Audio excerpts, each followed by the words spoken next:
making a speech after that is a bit like being in a race with Usain Bolt, isn't it? You're never going to win. But firstly, I'd like to say a big thank you to Ken and Mary. Without you, we really couldn't have had this place. It really wouldn't have been the same. So just thank you very, very much.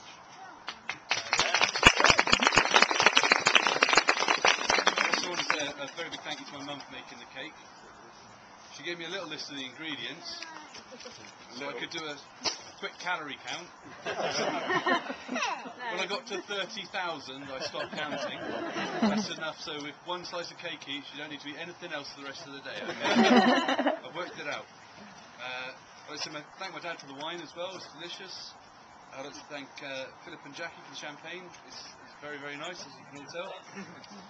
Chris and Rachel for coming all the way from Australia just to marry us. What a fantastic... That's to make sure it's done right, mate. Thank you very much.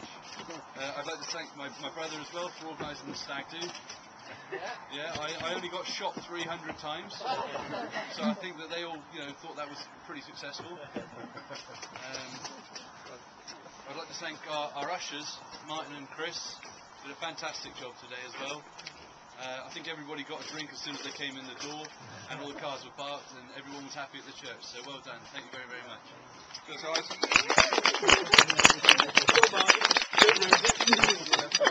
They took some time away from rioting in London. Yeah, where's my telly?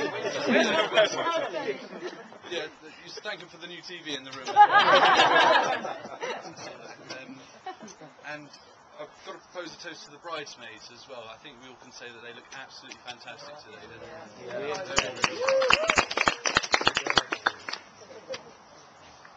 And the last little thing I'm going to say is to my beautiful new wife. You look absolutely wonderful today, and I was so proud to be a husband. Really was. I was going to say in the famous words of Homer Simpson, I'm glad I finally found someone who would settle for me.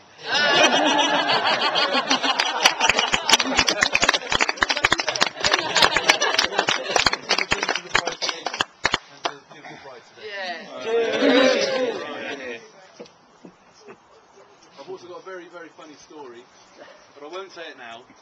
It's a bit embarrassing for one of Caroline's sisters. But, come and get me later on, and I'll fill you in. I'm going to hand you over to my brother. Thank you very much. Afternoon, everybody. When Adam asked me to be his best man, I was really honoured and felt really loved and cherished, and it felt a really good moment. And I felt like that for a while. I bumped into Caroline, I sort of said, I feel really great about that, and she said, well, it's mostly because Adam's friends weren't really to be trusted with the best man speech, so... That's right. I think we're all hurt.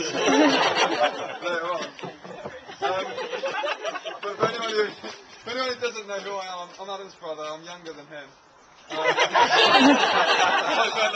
available. But there's some important differences. He's 3 years older than me, about 3 stone heavier than me, and about 3 shades more ginger than I am as well.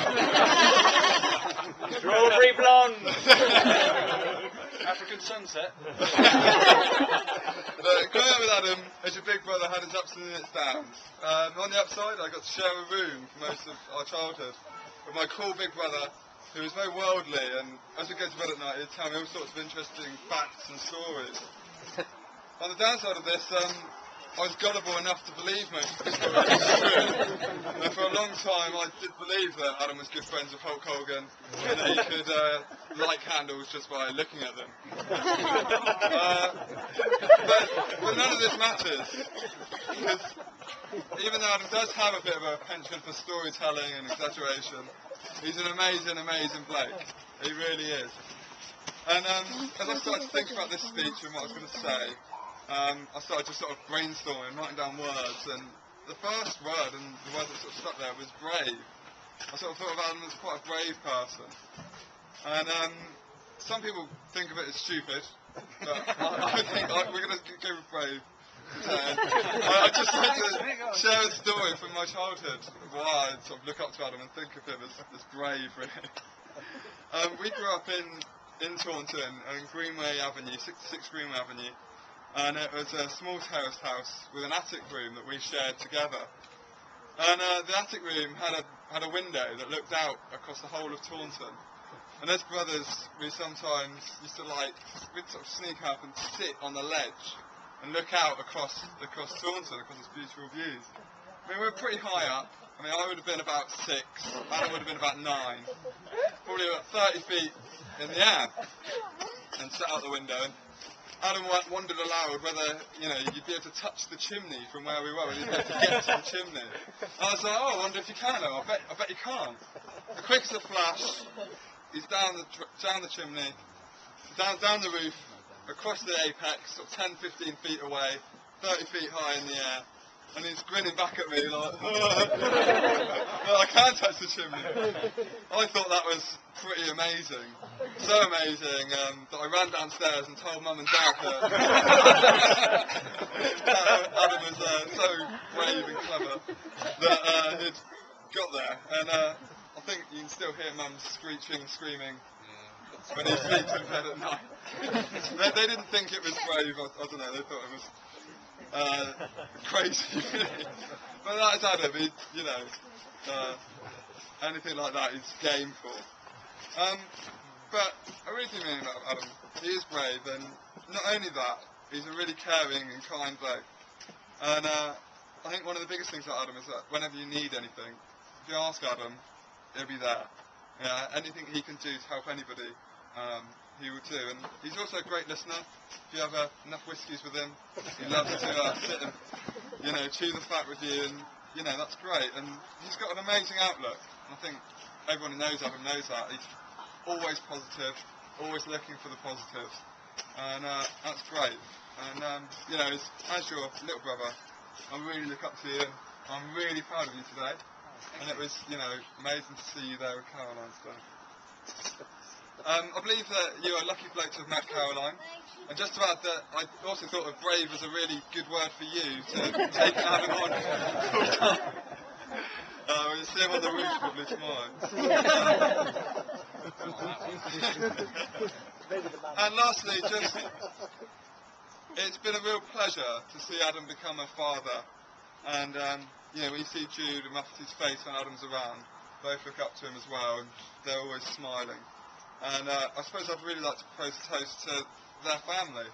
So Adam, Caroline, Jude and Rafferty. So if you'd all raise your glasses for them.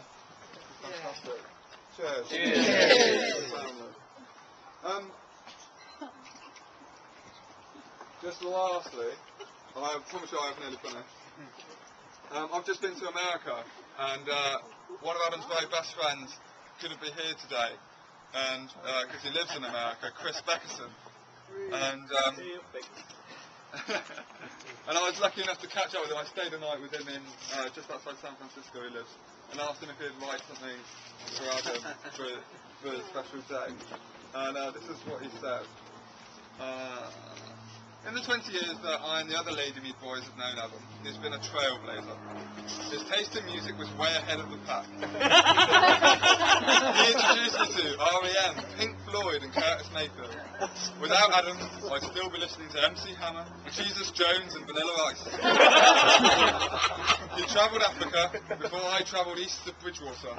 As a teenager, he entertained friends and had fun effortlessly, inspiring all our parties, trips out of town, and nights out. So even though he admitted that his long curly hair in those days was intended to mimic Kurt Cobain, I still remember our days at Lady Mead School in which Jewish was deep affection. Adam dove into family life with the same enthusiasm that he travelled the world. When his and Caroline's beautiful son Raph was born, when he dove into it in the same enthusiasm when Raph was born. Today he has taken another huge step down that exciting road. Helena, Sam and I, and the Lady Mead boys are thrilled for you both and give you our love, congratulations and best wishes for a long and happy marriage. Christopher Baxter.